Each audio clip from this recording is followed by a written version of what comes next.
What's up, guys? I am back. Welcome to another year of Rosterbaiters 2023. That's right, your favorite host, Lil'Shane, aka Dak Knight. All right. Well, we're going to talk about a couple things today, kick off the season. First of all, I hope everybody had a great summer. I know I did. We did a ton of stuff.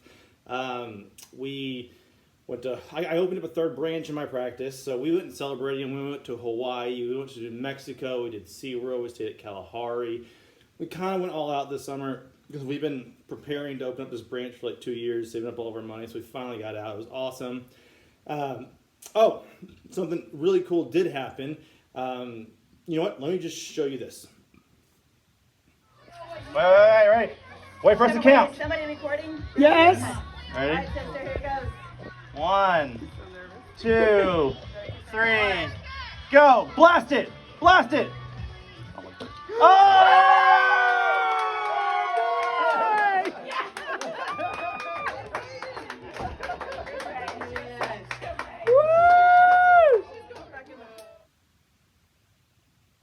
Yep, that was my son kicking that soccer ball. Yep, that was blue powder. Yep, I'm having another kid. And it's a boy. So, yeah, that happened. So there's going to be a fifth little Tim running around in this little house over here. Some new additions to the man cave. You can see I finally got my Vince Young jersey hung up over there. My son actually got me a signed Austin FC hat right there. I got some other Austin FC stuff that's new. So, yeah, man cave is still growing. Okay. To get started, I want to give a quick shout out to our commissioner, Gerald, because, dude, you recruited 9 guys that have stuck with this league for 2 full years. Props to everybody. That's freaking awesome. I cannot tell you how actually rare that is to have 0 attrition in just 2 years. In my other Dynasty League, which I commissioned with a buddy of mine, for example, we lost 2 guys in 1 year. That's right. We've only been going on for 1 year, and we've already lost 2 guys. If you don't know about the Best Man Win series of leagues that we started 12 years ago, it's since evolved into a bunch of stuff. There are some really messed up stories that go on in those leagues. Some of you may know, some of you may not, but I'm talking really, really messed up stuff. If you ever want to inquire about what's going on in those leagues, you can always hit me up personally. Anyways, I'm going to talk about the upcoming season, I promise. But first, I want to discuss something. I want to talk about someone who really has not gotten enough attention. And I feel like, well, you know what? Let's just bring him up. I want to talk about this guy. So, this goofy son of a bitch's name is Josh. Everyone say hi, Josh. Hi, Josh. Ed, I know you didn't say it, but that's okay. Anyways, most of you probably do know who this is, but this guy is our mother effing double-time champion. That's right. This is our very own Beantown Ace, a.k.a. Bye-Bye Brady, a.k.a. Make America Gronk Again, a.k.a. Menager a Trois, dude. Well done, Beantown Ace. Winning once in this league is something to really be proud of. Winning the first year, you will always submit your name as a legacy. But then winning it back-to-back really should be celebrated. And I feel like we didn't celebrate that enough. So here we go is a tribute to Beantown Ace. So he's actually running away with the all-time record.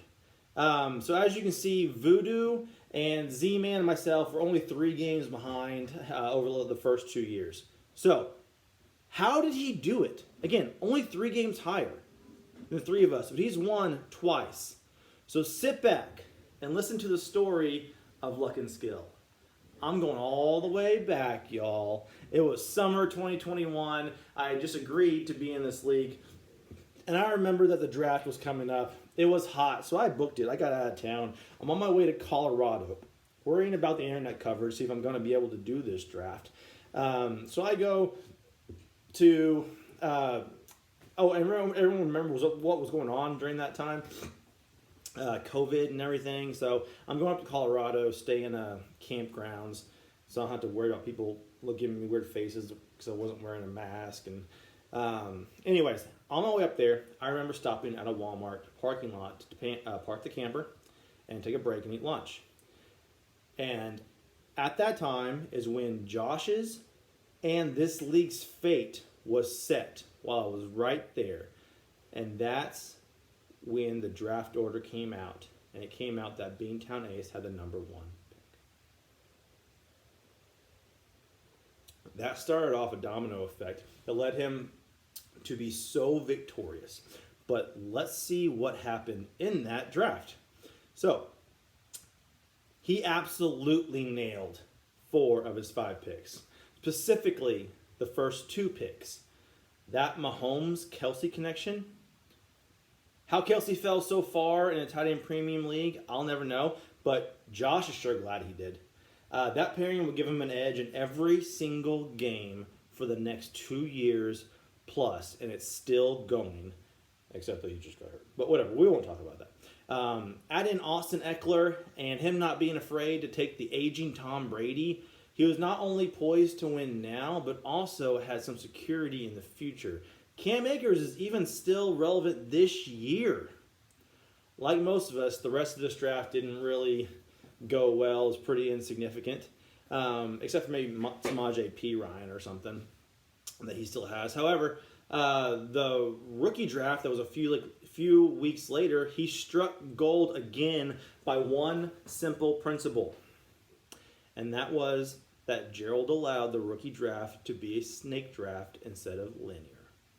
Now, I actually don't disagree with this, and his logic was really sound, but the fact of the matter is that was the decision he made, and that helped put Beantown Ace on a trajectory to win 2 back-to-back championships. Why?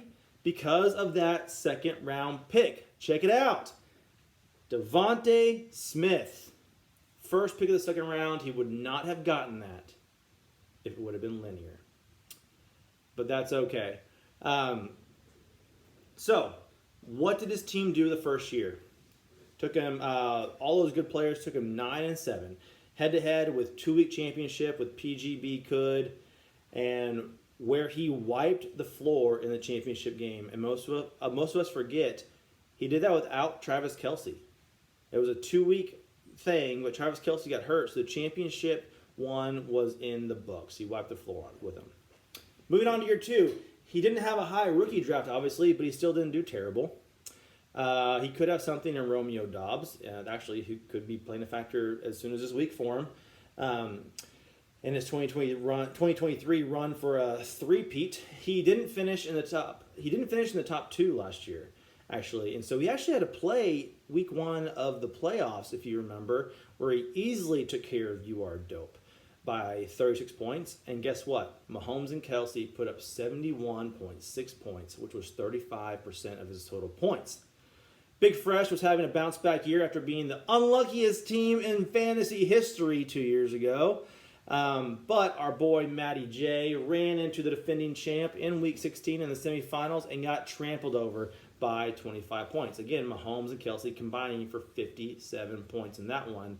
And this was a smack dab in the middle of the terror that Devontae Smith was on. So, thank you again for snaking the 2021 rookie draft, Gerald. Devontae Smith put up 76 points for Josh in the 2022 playoffs, and he sealed the deal with the worst championship in fantasy history. Oh, just so cringy. I mean, Beantown Ace put up a very difficult to beat 214.3 points. But, so he wasn't going to beat anyway, and I'm pretty certain that the DeMar Hamlin incident wouldn't have changed anything, which is why Z-Man, being the gentleman that he was, he just conceded and said, I wasn't going to win it. Just take it. But still, what a heartbreaking way to win. But you know, it doesn't matter. Beantown Ace had won his second championship, and no one else has won a championship in this league so far. Is that going to change? We're going to talk about that a little later.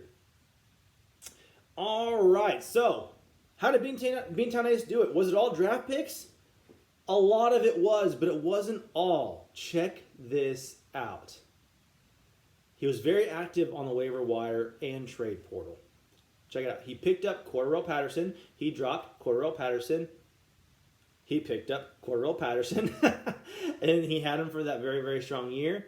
He did make a few trades that helped his cause as well. First, as you can see here, he acquires Calvin Ridley for what would eventually be terrible future picks for Gerald. And then he flips him and sends him away, his future star, for a crap ton of touchdowns that James Conner brought to his team that year. This is a big win-now move. Also, let's go back to his waiver ads. Right there.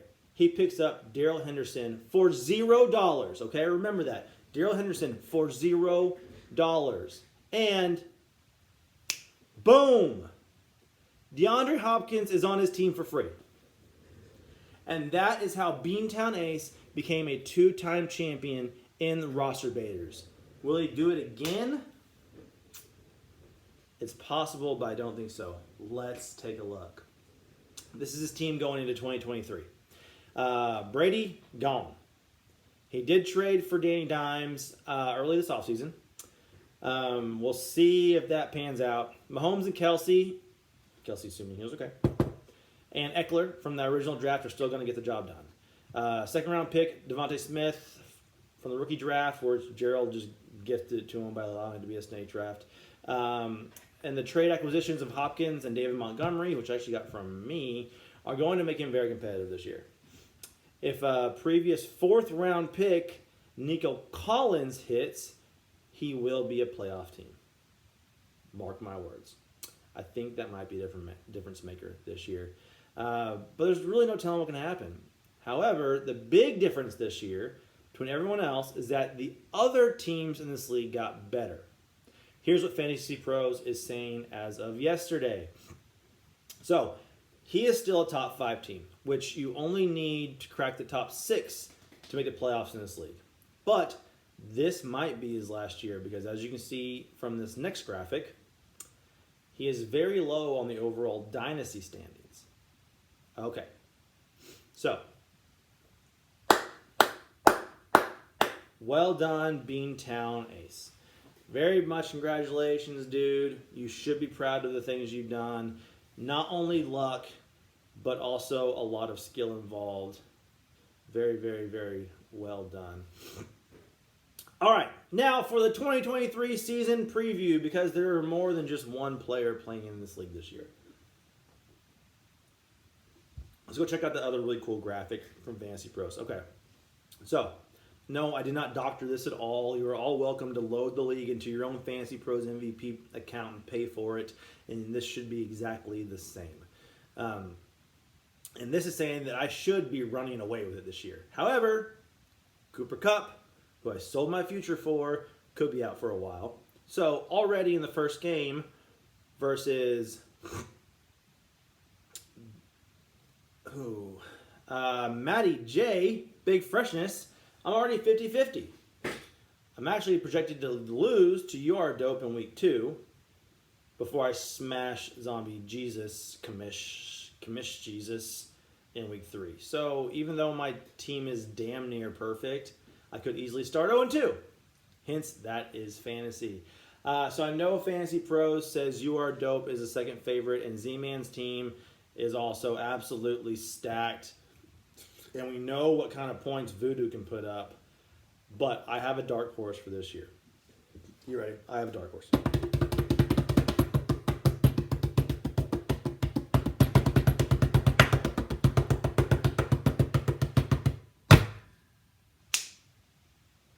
B-Man. That's right.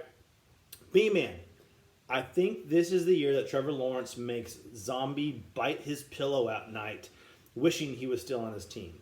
He has three other young QBs who can switch in and out. He's going to catch Barkley on his last good year, and his 4 wide receivers could all finish in the top 24. I don't think they will, but they could all finish in the top 24 in wide receivers this year.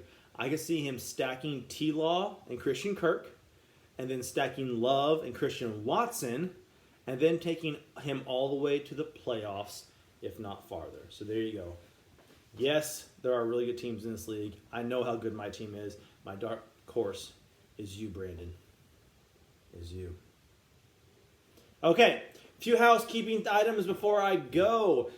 Season starts, let's see, I'm going to release this video on Thursday tonight. So go watch the Chiefs versus the Lions. That's awesome. We'll be able to see right away if Beantown is going to have his team start to blow up again. So right away we're going to see if Beantown starts his race for Trace. Also, if you're involved in the chat, you already know I got a freaking awesome opportunity to play in a fantasy football league against the host and expert from CBS Fantasy Football Today podcast. I will be doing weekly videos for that league. I encourage everyone to subscribe to my channel and tune in.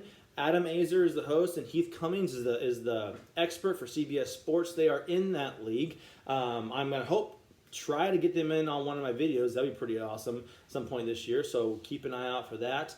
So subscribe to the channel. Let me know if you want to be involved in this year's videos. Also, I know we've had some guest speakers back in the past. I'll keep you guys all updated. That team is a 10-team Superflex League. I'll send my team out on the chat so y'all can see how I did in case anyone's interested at all. Anyways, cheers to you, Beantown Ace. Well done, my man. I hope you don't three-peat. I hope this year is my year because I'm very selfish like that. But in all seriousness, it's glad to be back. I'm glad all 10 of us are back again for year 3. Best of luck to everybody. Dak Knight out.